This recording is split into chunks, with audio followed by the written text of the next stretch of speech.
Welcome very, very much to Conversations. A pleasure to welcome to the program Joseph Friendly. Joe Friendly, a dear friend and friendly friend. Friendly Joe is a friend of mine and the world's. And we're going to be talking about things in a very large revolutionary context in terms of this season of Occupy Wall Street. Joe, welcome so much to Conversation. It's always great to welcome you. I just came out of my trance for you, brother. All right, good. I want the folks to know you and I have had many conversations privately in your place, your wonderful place, about interruptions.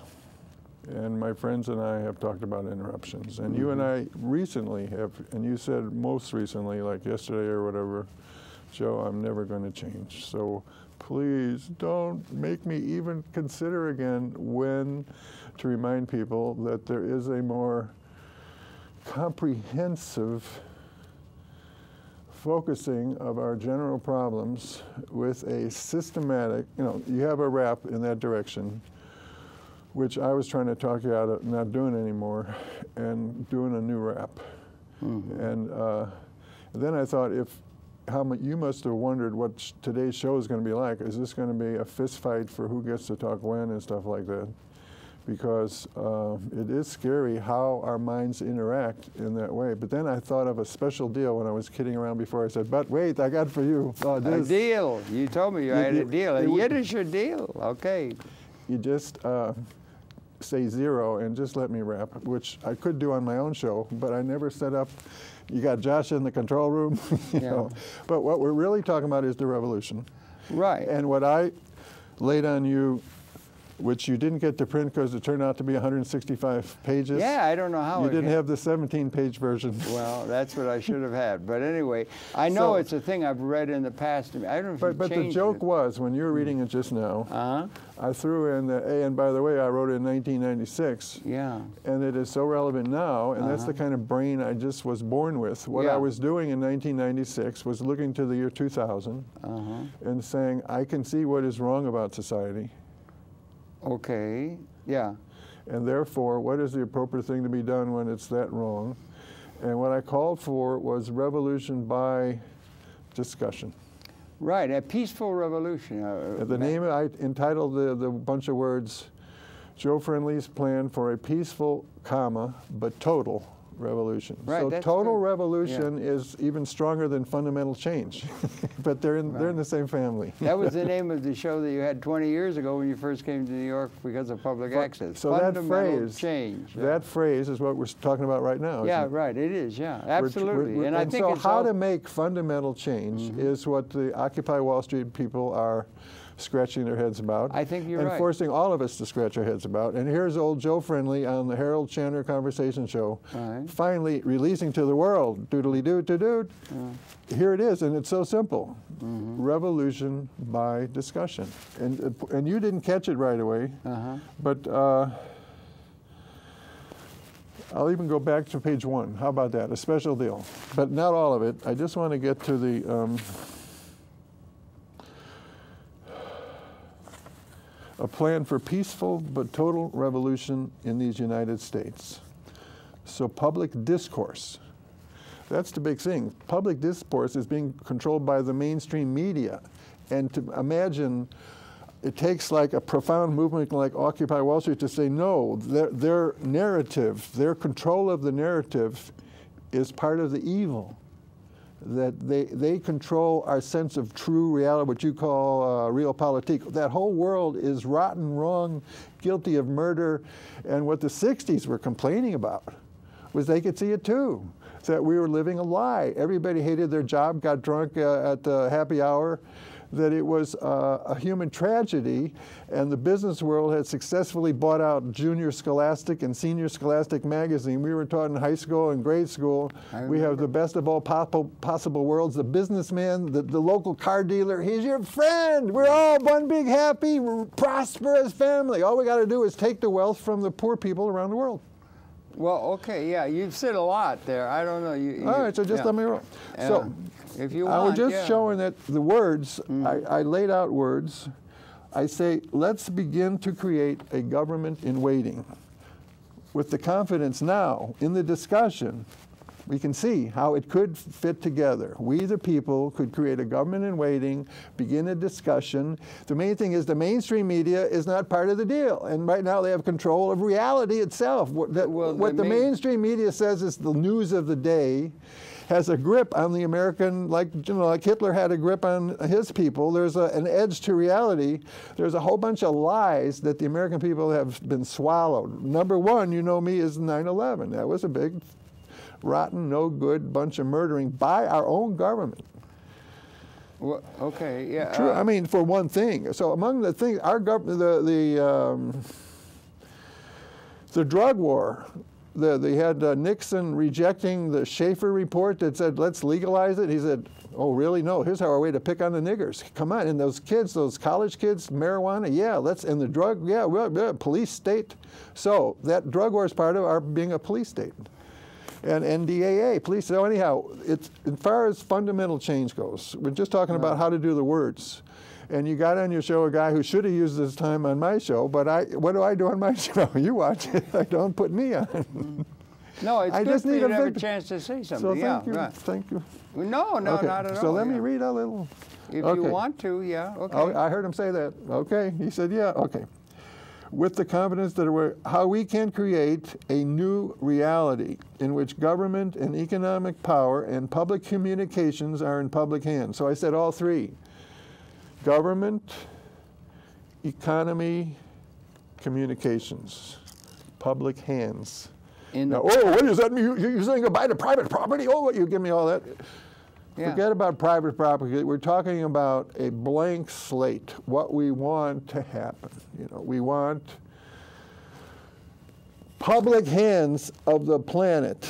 That's it. We don't need, between us and the planet, are we supposed to have a system that's better than us, or is our human sovereignty, man to man, person to object, just human beings, the fine-tuning of freedom and all that in a governmental organization, freedom, liberty, it's just a feeling, but it also has to include participation, control. So you have a chance to express your power organically with your environment, that's the principle of the new order, that's our obligation as a system that we're imposing on humanity, that we want to preserve the freedom, the liberty, that thing. Isn't that rapping good, man? Well, yes and no. I mean, there's all kinds of things. I don't know quite what you're considering. You're considering, I like the idea of Occupy Wall Street. I've said to some friends, I'm glad I live. Hey, wait, hold on. Stop, Harold. When it comes to interrupting, that one there was not a good one, because all you were doing there was saying that personally you're a little uncomfortable with that kind of focusing. A number of things you said. Yeah, but what I'm trying to say is I'm trying to create, Harold, if you didn't notice, a new narrative. I'm asserting it, and then you went ahead and tried to shoot me down. So that's when you told me you weren't going to interrupt me, and you gave me a bad interruption there. Well, you spoke for 6 minutes, and no, give me the whole 60. Don't worry about it. Well, you want the whole 60 minutes? Let it happen. But I mean, I let you participate. I mean, this is an historical thing. I'm giving the revolution. Give me a break. Well, okay. You want me to just let you talk? If you want to just talk, go ahead. I mean, if you want to. I mean, you don't shake on it. If you want. Okay. Where justice abounds and truth and human generosity. Now, I can volunteer you in a little bit, but then you can't go anymore. Okay. So in other words, right there, I'm saying, wasn't that a good deal? But anyhow, I'll give you a break. Where justice abounds. So anyhow, that was just pieces of my revolution. Now I'd like a formal reading with no kibitzing, so that. You want to just read the whole thing? Well, let me see how it goes. I'll do it. Can you do it? Harold. No. Even that consideration is a mistake. I could be that I'll go 3 pages in and then I'll see a conversational point. It doesn't. I don't have to read the whole damn thing. Right there was the revolution, period. Didn't I just give you the revolution? Well, I thought it. Well, here's what it is, folks. Hey, he missed it. Okay, we give him a second chance. Everybody's going to get a perfect score on this test. We ask for, we want a new reality in which government and economic power and public communications are in public hands. Are they now? now. No, they are not. Who are they in the hands of? The 1%. Who are the 1%?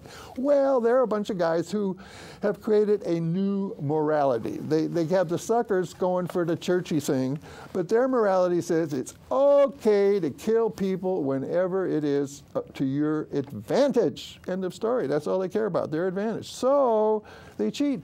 What's new? They have the suckers, the skull and bones people say, hey, wise up, that's for the suckers, we're mean. And there you go. So what's new? It's always been like that. What's new, Harold, is you happen to have a guy you're not supposed to interrupt who is definitively, that's the kicker, Harold, definitively, Buckminster Fuller, you know, Jesus Christ, Moses, right here, sitting in front talking, saying, let's create, what was that again you wanted there, Joe? A new reality. Ooh, well, I guess that is kind of comprehensive. Yeah, okay, and it's fundamental, systematic too, right? Give me a break, Harold, let me rap. Well, yeah, I heard you say that. You already shook hands, I remember.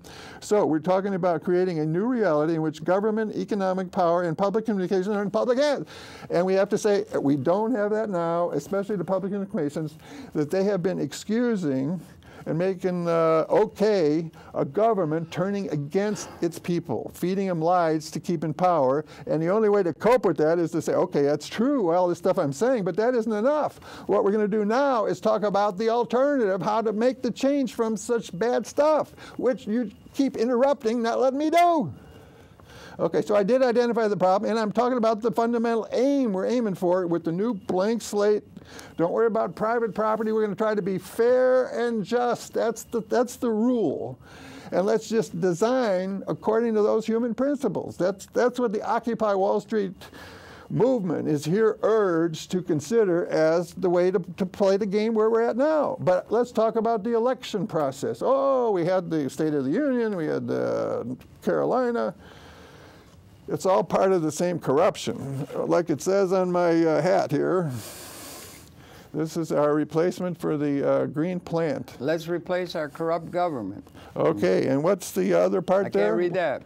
Bribery rules Washington. Now, is that an ironclad argument right there, Your Honor? If I was a lawyer, judge, you know, hey, it's step one. Whereas you got a government that's subject to bribery, it's got to be replaced.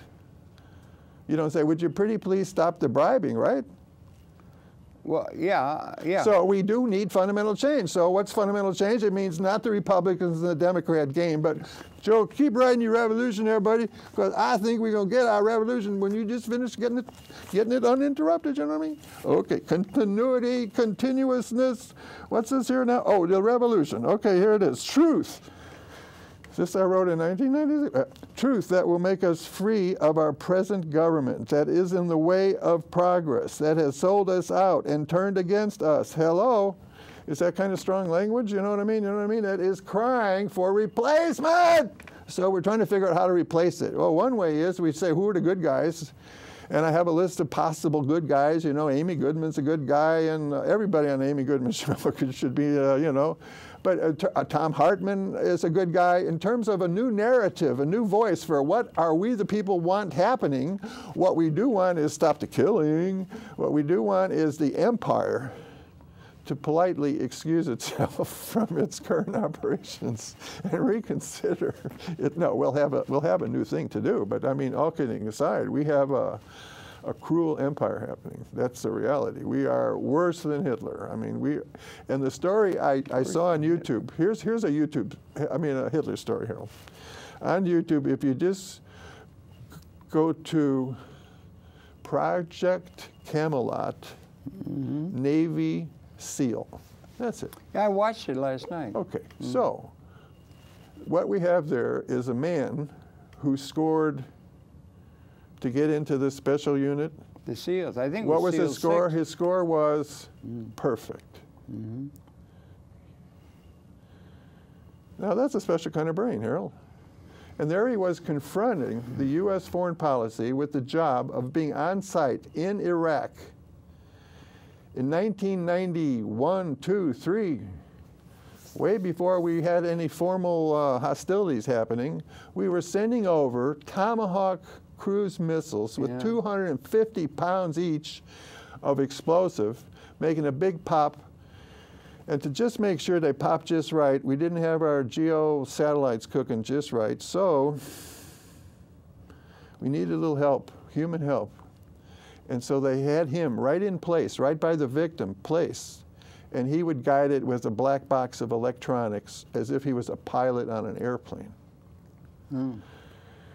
And what finally made him turn against the whole policy, although he was catching on that the first part of this story isn't so good either. I mean, why just pop these so-called soft, why pop a hospital? Why kill a little village church? You know, what's going on, guys? And what it was trying to create hatred of the United States to provoke a terrorist incident so we could go into a war on terror. That was apparently the plan. And it comes out in this little YouTube item, 2 hours and 30 minutes at the moment. I'm applying for permission to present the first hour on my show, and I had it all made up, and then I decided to formally ask permission. That might take a while. But you can go to YouTube and watch it unedited by me. Just a man, what happens in the interview, it's kind of funny, is that they're at a shopping mall, and all of a sudden helicopters are persistently hovering overhead.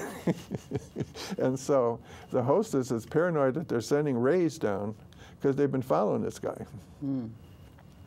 So she finally said, let's go to my apartment and do the interview there. And then suddenly the whole scene changes. It's just a conversation, you know what I mean, between two people. So there it is on YouTube, this conversation, and he says that what really annoyed him very much was that after he would blow this soft target up in like just a village somewhere in northern Iraq, and when I say village, you know, it's a modern village, just poor people doing the best they can with whatever physical items they find around. So he would blow that up. The effect of the damage, he said, was total annihilation within a radius of 100 meters, yards. Yeah. 100 yards. And to think that we were just sort of arbitrarily doing that, we, the American people, our government and all that, right there on YouTube, you know, hello, you know, that does kind of sound like we need fundamental change. We need a rejection, replacement of a bunch of bad guys, you know. Mm. Oh no, Obama's now, it's keeping happening there, folks. So anyhow, what he says is, I didn't get into stage 2. Sorry, folks. What he says is that the trick was the second Tomahawk missile. Okay. They would send one to the same address. They had perfected technically how to do the same thing twice. That trick they knew. So they marked this one with the same address to kill about 10 minutes later, or 15 minutes later, or 30 minutes. They experimented with different intervals to kill all the rescue workers. Yeah. So wouldn't you rate that up there with the Hitler gas chamber trick? Well, I'm not supposed to say anything. Okay, I mean, I don't know what to do. No, there's nothing to be said because you throw out all these things that have great meaning, and you just think they're all out there. And there's so many questions right from the get-go. Okay, you're right. I'm sorry. Okay, I made you a deal. I was just teasing you a little. I was giving you a chance, but it was not an easy. It was like a tough question. I'm saying, oh, you want to talk? Answer a tough question.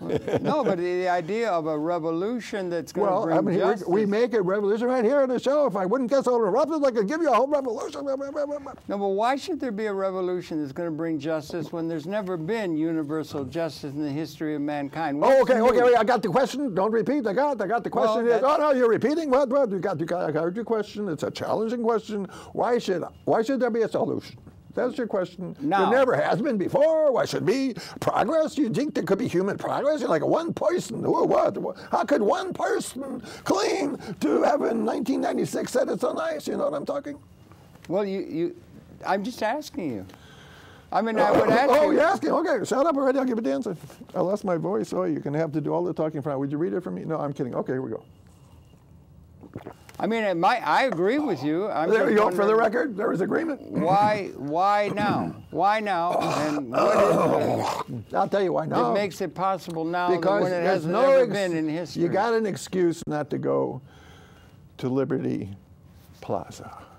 There's nothing happening there, but there's the television, so we continue the Occupy movement with the New York resident, Joe Friendly, managing to get a little talking time on Harold Channer's show to definitively articulate the plan for peaceful revolution that the Occupy movement has been praying for, if you know what I mean. We're talking about how the fuck to pull it off, what to do, how to do it about it. One thing you do is you realize it's very, very bad, and therefore it needs complete replacement. You know, that creates a certain logic, you know, like, hello, we're supposed to go do something different. Well, I understand that, but I mean... But you can't do nothing different. I can tell you that, brother. I can see the old stuff coming out. Well, I just asked a simple question, why now? And now you're not letting me answer it either, you know what I mean? No, you're just saying things are really bad, and you're comparing this country to Hitler. Don't you feel now, brother? You kept saying we're the generation. What are you rejecting now for, brother? You're saying that we are not up to the moment, or you're saying that little old Joe Friendly ain't clever enough to not make the mistakes that got happening before him? No, I'm just asking a simple question. So therefore... Well, there was supposed to be a conversation. I don't know, you want a monologue and put out a bunch of premises. You can do it if you want. That's fine, you know. I accept the proposition, but then you do interrupt. Yeah. But, I mean, I agree. So there we go. So therefore, I agree. So shut up and let me talk, please. We got a nice crew here. Hey, Josh at the controls. If that's what you want to, you should just set up a platform. And all right. I'll tell you what. I'll make you a special deal. No, you can interrupt some. I'll make you that deal. You can interrupt or conversion, you know. You can do that stuff a little, you know, a little. But basically, you see, I got a nice deal. You want a monologue? Okay. So you can hear it, man. I mean, I know. Aren't these hot words? Are they hot words? Not to me. No I shit. mean, they're very superficial. But if you want to do wait a minute. Hold on. Let's go there. That's okay. Let's go there. Instead of the revolution, I didn't know, Harold, you were so blinded by the light. It's like you're complaining, you're too much light, that these words, I mean, to me, what, you know, as a lawyer, I'm telling you, this my client here, Joe Friendly, has presented words in such ultimate, fundamental simplicity, Harold. Harold, what we're talking about is creating a government in waiting, a new reality in which government and economic power and public communications are in public. Have you seen that phraseology on the Amy Goodman show? Where everyone can find work worth doing, a good life worth living, where justice abounds and truth. But hey, Joe, that's never happened before. Hey, well, then why not try, huh? You know what I mean? You know what I mean? So that's what I'm saying. The revolution is our trying to create an environment in which, what was that again, Joe? Justice abounds. In other words, plenty of it. Not just where's a little bit, what, I got to go hire a lawyer, but I mean a whole bunch. That's the concept. Oh, Joe, you're feeling like talking about that? Well, okay, I won't interrupt you. Go ahead, Joe. I mean, all right, I did agree to doing it, so I'm going to just do it. What's this more, Joe? I said, justice abounds, and truth, and human generosity. The internet, mightier than the sword. A chance for humanity to overcome the cruel grip of the establishment upon the public mind. What to do with our nation's wealth, our productive capability, our public communications networks, and our other various industries. How to reinvent our federal government and our local and state governments to function effectively as instruments of the people. Put it all up for extensive public discussion at the national level using alternative media at the start. A discussion, what kind of life we want to create after the people take over the wealth as well as the political power. The people take over the wealth and take over everything. We're talking about right now creating on a blank slate what to do with it once we take it over. That's the point. There's no logic to just take it over and then say, oh, gee, what should we do with it? We're talking now up front, the logic of taking it over by right here. I'm telling you why, but you got it? Well, no, but that's why I asked you, why now? I mean, you don't want to address that. I'll tell you the answer. Just shut the fuck up and let me answer it. Thanks. All right, now the opportunity is this. If you hadn't noticed, right now we're saying, duh, what are our choices? It's Obama or one of the Newton or Romney. Is that the deal, Joe? Is that reality? Is that what the next 25 years are going to be in that? No, I'm saying no, because on the Harold Chandler Show, I managed to shut the fuck him up enough to get the fucking words out. Okay. You know what I mean? That's what I say. Why don't you just talk? Yeah, why don't I? Why? Thank you for permission. No, we'll give you the whole hour. I won't say a thing. But you already did. No, you already gave me permission once. Harold, why you have to keep giving me permission? I don't want to do anything. Just talk. Talk to the people about the revolution. Read your paper, and it'll be an hour. Okay, there go you ahead. Go. Yeah. And lay it out the way you see it. Thank you. And to continue. What do we want to do with the corporations? As a people, let's have a national discussion what to do with the corporations. Some of them are just about totally relocated elsewhere anyhow. They got idle productive facilities. And what I'm calling for on the Harold Chandler Show, that he let me talk, is a national extensive discussion conducted by the Occupy Wall Street people. They're the ones whose hearts have been proven pure to get things started. They were citizens who came forward and said, we have to replace. No, they didn't quite get that far, but they did say it ain't right. It's wrong. We have fundamental wrong happening. That it's not supposed to be like this. I mean, we could design a better society than this mess. And by the way, we see why it's wrong. It's because the wealth has been concentrated. And these DVDs by Richard Wolff that I videotaped and are handing in for Monday and Tuesday, those videotapes are his talking at the All Souls Church, otherwise known as the Church of All Souls, where he offers an hour-and-a-half analysis of our economic situation. And while he's saying it, he says, and I guess I want to thank you guys for not staying home and watching the State of the Union address and coming to hear my talk here. But what he lays out is that the rich have systematically undone the gains of Franklin Roosevelt, that they have resented all the while income tax rates that he squeezed out of them as high as 92%. Okay, I'm not. We're fighting over whether 92 or 94, but anyhow, in this Richard Wolff presentation, he talks about a war within the rich, that Roosevelt was a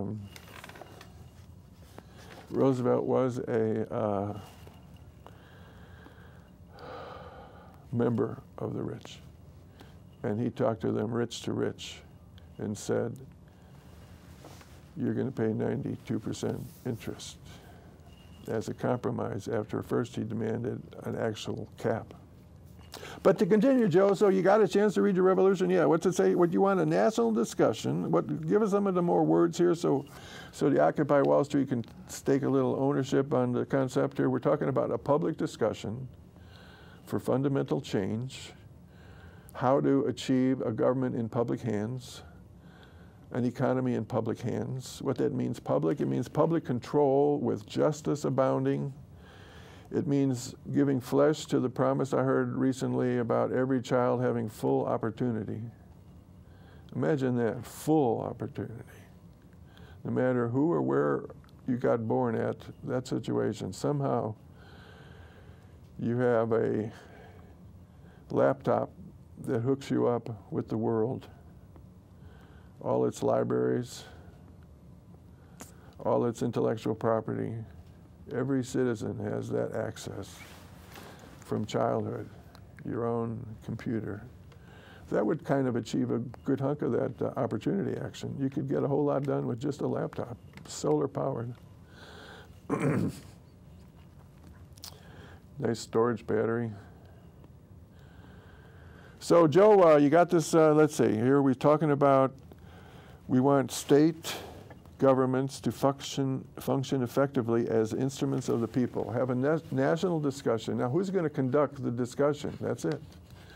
We have to work that little And what I'm proposing is a steering committee, a revolutionary steering committee of the people I struggle to come up with that would be like a good switchover of power from a current establishment who has sort of come forward and achieved some public status as a opponent of the wrongness. And I came up with a list of 60, 70, 80, getting into the 90s lately. One of the recent additions is Leonard Lopate. I think he has soul, but I'm not totally, just seems like, yeah, I think. But Chris Hedges has come forward lately, and Michael Moore. This is the idea of a revolution, that we put those kind of people in power, that they control public communications, not the usual anchor people, that there is awakening to be done, that our people as a people have to start reading certain books together where we can have national readings of books like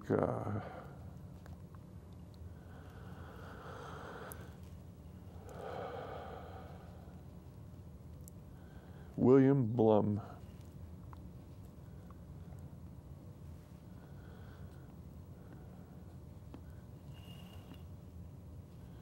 The title of the book is Killing Hope, as a grip on U.S. foreign policy by a whistleblower from the State Department, William Blum.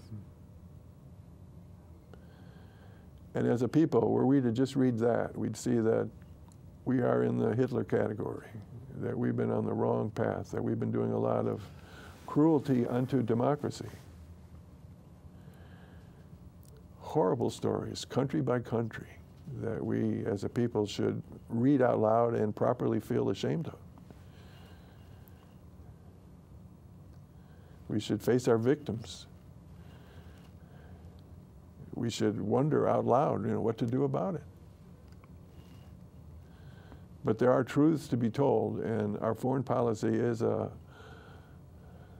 sad story that I think as a people, as part of the revolution, we're talking about truth, and achieving that truth is to, there are other ones. There's Stephen Kinzer has a book, Overthrow, country by country, the tragedies in the Philippines and Hawaii. We've been an evil force unto the planet politically. And it's to be faced as we try to solve that problem by a true public achievement of public control over these different categories. I managed to say out loud, well, the government, the economy, and communications. That the actual ownership, you walk into the corporations that are presently ABC, NBC, CBS, CNN, and say, fellas, the revolution has taken over. And I call for a solution here. I mean, I went through, I said, well, how do you go about doing it? And I think I'm going to try to read it. You're 33 in. Okay, you got thank 20. You. For the good of, all right, thanks. Let's talk about the discussion. We'd have a national discussion led by good people. Amy Goodman is certainly, I would trust her. What kind of life we want to create after the people take over the wealth as well as the political power. We talk out loud before we do it. We don't take, we create the logic of why we do take it over by saying, what are we going to do with it? So we have a national discussion, what kind of life we want to create after we take it over. What we want to do with the corporations. What kind of work do we want to create in those places or throughout the planet? We talk about how people should be treated. A public discussion inviting good folks to come forward to talk it through. We foster and develop dialogue with the public. Our future leaders develop before our eyes as the discussion gives flesh to the idea of revolution. So a clear notion is achieved. So the people can knowingly say, yes, let's do that. So life could be so much better than we got now. To make the discussion public, we use the internet, cable and satellite, and snail mail, and face-to-face meetings among the topics for discussion so the people can make their choices. What to decentralize? We have a question that the business system has seen different economic advantages to some centralization by a central controlling corporate headquarters somewhere. That all has to be reconsidered. You know, we look at every situation. Probably, if there can be prevailing goodwill, then you don't need strict central control. You can trust people to make their own individual decisions up close, where the decisions often are better placed to be decided on up close where you see what's going on than from a remote central headquarters. But for economic advantages, tax advantages, political advantages, all those kinds of decisions have been made that are counterproductive. So as a people, we now face fresh those questions. You know, what should be decentralized? What do we want to do with what we can do? That's the idea. And I go through that. To make the discussion public, I have these topics. What goods to produce, how to distribute, what services to provide.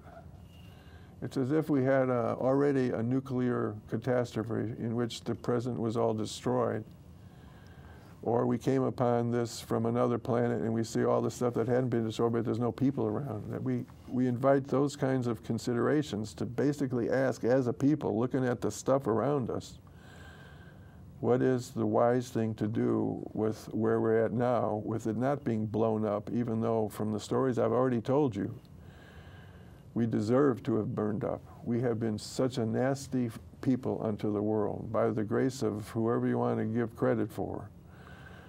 We haven't paid for our sins with fire, and we have committed unto the planet the kind of stuff of biblical proportions where prophets point the finger and say, whoa, you have done this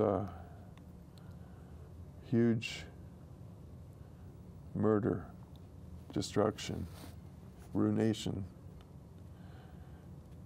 The people of America, the United States of America, us, the U.S., Uncle Sam, the American people, guilty of so much wrong as we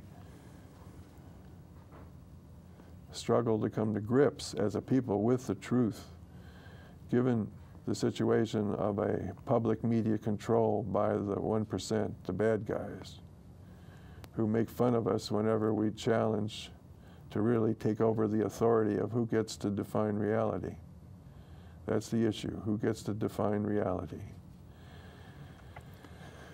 And the current fight at the moment over intellectual property is part of that idea control, communication control. That's about one of the few things that hasn't been exported in America. We don't make anything tangible, but we export records and movies. And those movies are investments of hundreds of $millions to have all those trucks and people involved in creating a bunch of images that ultimately are called intellectual property movies that are now you can carry around in your pocket as a digital file and a chip. So as a people, I say, hey, let's start doing it. And Harold Chandler did ask the question. Maybe I didn't answer it so good, but the question was, he asked, why now, Joe? Why now? And the answer is that because if he hadn't noticed, it's the perfect time. Right now is when we're asking, well, is there any solution? Do we have to settle for either Obama or Newt? Is there a Green Party candidate? Is there a revolution happening down there in the Wall Street? What's going on there? They're going to circle this building here, and the police are doing a dance, and blows have been struck. Oh, and the spray. I'm saying we got to do better than that, and the way to do better is to have revolution by discussion. That's it. The revolution is the discussion, so that we as a people come up with the stuff we thereby offer us as a people to choose, and say, let us, as a people of the planet, choose the ways of peace, truth, justice, by facing the truth, by acknowledging, figuring out, hello, 9/11 was an inside job, among other things. But that we have no business in Afghanistan, no business in Iraq. In fact, as far as Iraq goes, that's way past Hitler. I mean, I was already telling you earlier some of the Navy SEAL stuff. But knocking off the rescuers with the second Tomahawk missile is what that story is about. And I worry about my own life. Seriously, I thought this disc, if I play this one on Manhattan cable, I am risking my life more than usual. That they don't want this story out, that the U.S. is, it's such an obvious story. I was a witness in Yugoslavia where they did the same trick. They did the second Tomahawk trick in Yugoslavia where they would send one over like, I saw on their main boulevard, their main government building popped off right smack in the middle with a Tomahawk missile. And it just created a scoop. It scooped out the front of the building like a perfect shot. 10 floors up and maybe like 50-yard circle right smack in the middle of the building. And what they do is that when all the rescue workers work to cope with that tragedy, then they send another one to the same address and kill all those people. That's what our U.S. government has been doing, and which our President Obama is part of the cover-up. He is not, he's part of what we got to replace. That we're talking about replacing the whole system. In fact, let me here and now make one thing clear.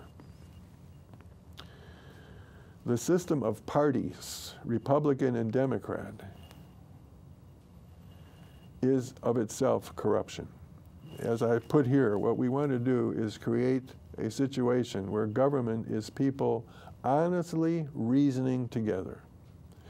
And the party game is a tactic where that isn't what's happening. That there are discussions and then you make deals. And if you grant our wish in this dimension, then we will grant your wish in that one, and they become packaging deals. And that is the tragic reality. And the recent program I aired of Marie Runyon, where she gets into the state legislature and she votes against the positions of the party bosses. And they come up to her and they say, hey, I don't think you know how to play the game here. You're new here, but you're part of the Democratic Party and you just voted for a Republican measure without asking permission. And she said, hello, but that's not how I operate. I just listen to the idea, and if it's a good idea, I go with it. And that's what I'm talking about. That was a nice human example of, it's my cell phone, but let it go over a while. That she was a human example, and she was made to pay. They kicked her out. She lost the next vote by like 250 votes. She put up a good fight, but they threw everything they had against her.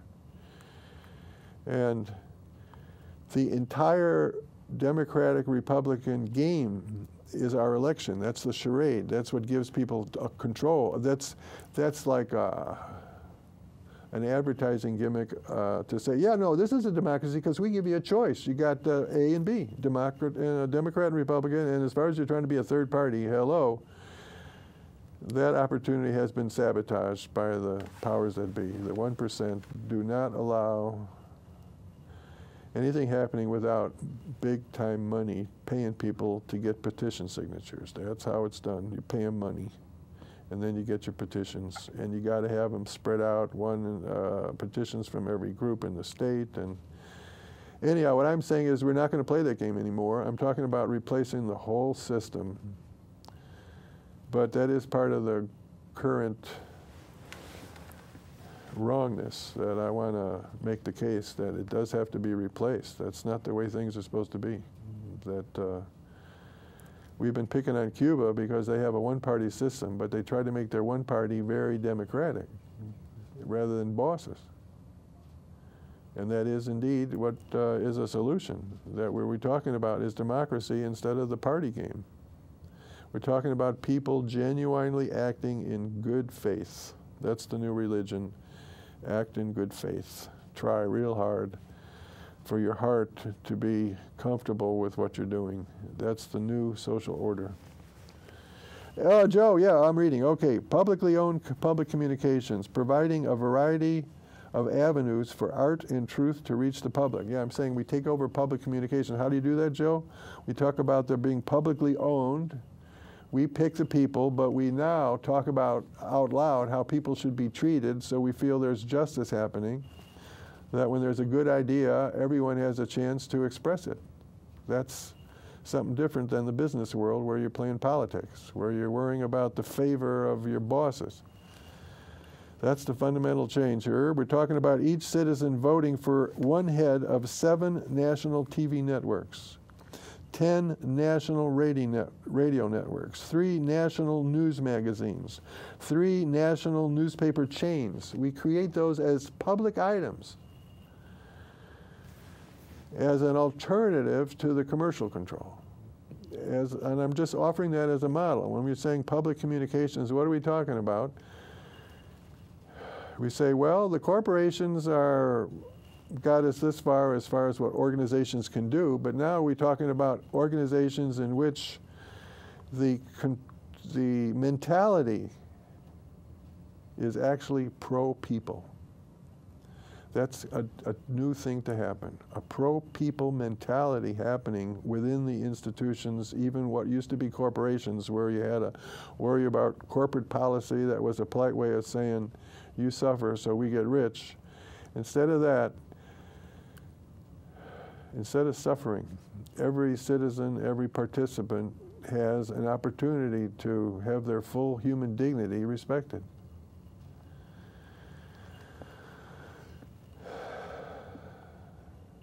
I am watching Harold struggle with this, keeping quiet for so long. You don't get to talk. I just get to talk about it. But go ahead. Yeah, I know you're laying out a lot of stuff. Yeah. I thank you for the opportunity. Good to get a chance. Yeah, you should have a chance. Yeah. Thank you. For the good of the planet, the path here advocated is that we use our productive capacity to produce an abundance of high-quality, durable necessities that will be a new standard for the world.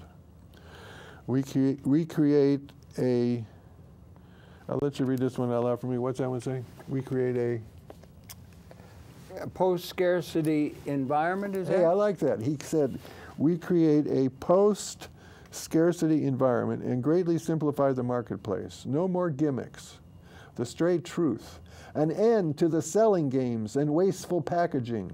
Publicly owned public communications. Oh yeah, there we go. So hey, I was picking at packaging pretty good there, you know what I mean?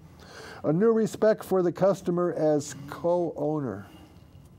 A renaissance in product design. Goods that really are good. Functional design. An end to the promotion of appearances as a marketing technique. Optimizing design for maximum satisfaction. A rational reindustrialization, an end to deliberate waste and planned obsolescence. Goods made in America we can again be proud of. A new respect for the employee as co-owner. Quality and care, replacing the rush. Presently, our economy suffers the bottleneck of a lack of customers because most of the nation's wealth is owned by only a few. I was saying this in '96. The revolution here proposed provides a graceful way of redistributing ownership, that is, ownership of the giant corporations, straightforwardly to the people. To try to keep this revolution peaceful, now this is a little different, a safety net for the rich. That's what I was planning. Hey, come on, a peaceful revolution? No hard feelings, fellas, or whatever hard feelings we're going to cope with. You know, we'll use Marshall Rosenberg's nonviolent language. But a safety net for the rich is what I proposed. And I said, my language was a couple million or so for each individual millionaire and each member of their immediate family who loses out because of the public takeover of the nation's wealth. So I was at least giving some flesh to the idea of a peaceful revolution, that we're just going to have a discussion about what's the best way for things to happen now. When it comes to murder, we're going to face that, and we won't be so forgiving in murder, but when it comes to a little rearrangement of private property, no hard feelings, fellas, but we're going to try to just create freedom of expression as we redesign reality to satisfy, what were them criteria again? You want justice abounding, and you want an end to deliberate waste, and what was some of that stuff? Yeah, so that's the idea. We start thinking along the lines that mainstream media doesn't let discussion happen because they're part of the bad guys, but at least the internet will, until the bad guys take over that, have us an opportunity for the pen to be mightier than the monster. So I say, if communism stands for the collective and capitalism for the individual, we have enough excess capacity that we can afford to experiment with the full variety of group and individual ways of decision-making for institutions and companies in this perfect revolution. Opportunity for all modes, group consensus, and merely group majority, and democratically chosen individual leaders, and committees of representatives, and committees of partners, all to be afforded opportunity to participate in the experimenting, to participate in our nation's economy. The decline of America is seen by the world. Our system of picking leaders doesn't seem to provide us a government formed by the people. Our government is corrupt.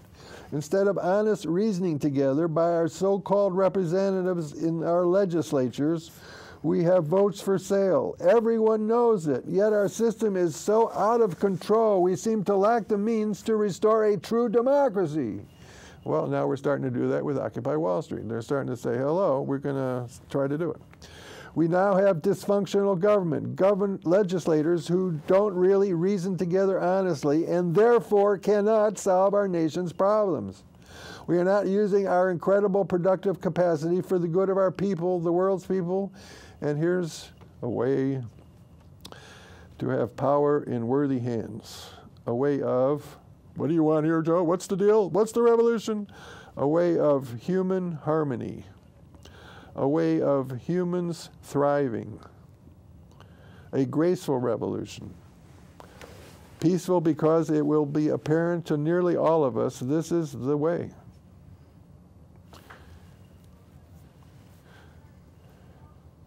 Now, in terms of the new government, here's what I was thinking about. A new form of government for our times.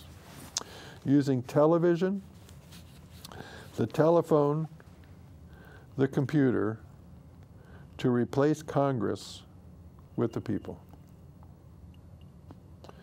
An individual president or an executive steering group proposes law directly to the people for their electronic vote in response.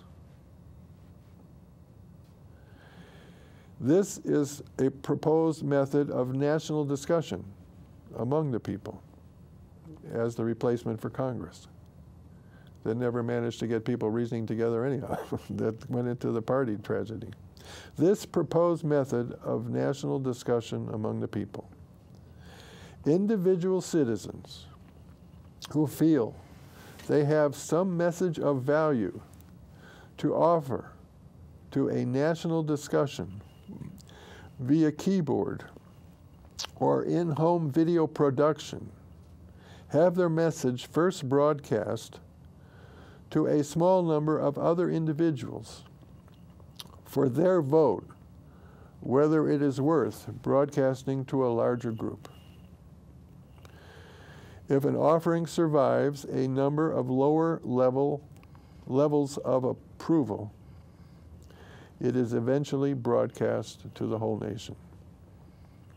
The number of the number of levels of approval can be adjusted to keep within workable bounds the demands for attention of the whole nation.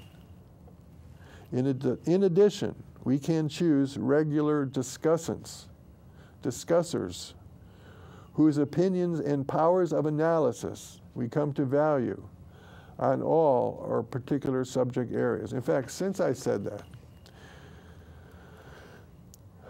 a lot of this has changed with YouTube and Google, but in particular YouTube, that we're talking about either, when I say 7 networks, right now they have a valued place in the spectrum, but basically, ultimately, people will be able to choose from a whole range of TV to watch all day long for the rest of their life. And to the extent government will be involving watching some TV and making choices and saying yes or no, that's going to be a kind of a smooth blend in the world of visual interaction, electronic, I don't even have the word for it. So it says here, representative democracy replaced by a direct democracy. We need a declaration of principles. What is the essence of the revolution? Values. A new way for humans to treat each other. Truth, goodness, humans treating each other honestly, with an open, sensitive, caring. Capitalism is a mentality antagonistic to these values. The revolutionary idea, respecting individual dignity and using our incredible technological capability in a direct, rational way to create a heavenly abundance of high-quality goods instead of the incidental, accidental byproduct of high finance. Okay, we're down to the last 1¼ minutes. I said it. You gave me the credit. It's really good you were able to have a chance to say that, and there's a whole lot of good thought in there, and I'm glad you were able to say it. I would suggest you might try and set aside on Truth for a Change, which you do a wonderful job of. It's been going 25 years, putting some of the best programming out of other people. You ought to set aside where you have a chance to have a comment yourself on your program. I agree with you. Because you've got a lot of good ideas, and they sound awfully like what people could see. There's going to be dispute, as you would anticipate in that. But it laid out an awful lot of good ideas at getting an elemental justice, which is lacking. And I think the Wall Street moment is bringing that out, and they're really good ideas. I think everybody who listened to that would agree there's a great deal of merit in what you say. And I think it's good you have a chance to say it. And I think people would agree. That's Joe Friendly, our own Joe Friendly. Truth for a Change every day at 10 a.m. Instead of on 34. I had you to finally have a chance, and the people in the control room, and M&N. I have an injury today from I know, one of my... you had a pneumatic tape fell on your head. It was a tape on a shelf, crying back, I don't want to be sitting on my shelf any longer. Well, you ought to get out in front of the camera more, my brother, because that's a good thing, and it goes back, and a lot of good things are said in there and everything. And that's Joe Friendly, who's behind the camera bringing us all this good... Yeah, I see blood. He's drawn blood, his own blood. A tape on the blood shelf, and toil. Cried back. Thanks, Joe. Thanks for viewing. We'll be coming back again tomorrow. That's our own Joe Friendly. Truth for a Change. His first program he had on public access was called Fundamental Change. You know he's in the right direction to resonate with Occupy Wall Street, which is growing. And we got all kinds of issues. Thanks a lot for coming in and reading that. And I've got the thing. I'm going to be paying a great deal of attention to it. Thanks for viewing. We'll be coming back tomorrow. Okay. You got your own copy. Thank you. I like to have